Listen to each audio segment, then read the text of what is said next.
Military strikes continue against Afghanistan. For the latest developments and new details as they break, stay with ABC News. And tomorrow, turn to World News Tonight. There is other news every day. We'll get to it briefly tonight. There was a terrible accident at a Milan airport in Italy. A Scandinavian airliner was taking off in fairly bad weather when it crashed into a private jet which had strayed onto the runway.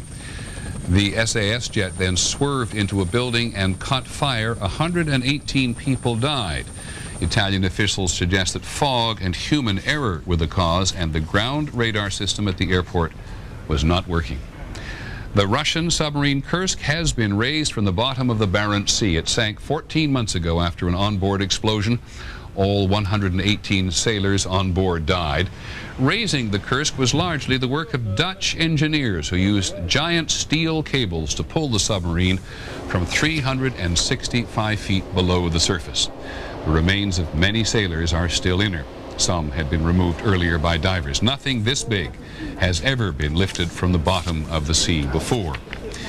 And here in the U.S., the political cartoonist Herbert Bloch has died. Herb Bloch, as he signed his drawings. They were an essential feature of the Washington Post for more than 50 years. He coined the term McCarthyism in the 1950s. It was among his many contributions to the political dialogue in the country.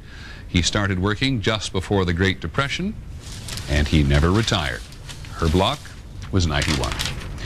Just before we leave, a brief review of the day's developments. The U.S. attacked Afghanistan for a second day. The Pentagon says it's already running out of targets. The U.S. has been condemned in several parts of the world today, particularly in Pakistan and the Middle East.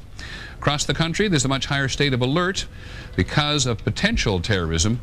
And in Florida, a second person has been exposed to anthrax. The FBI is investigating whether someone deliberately released it.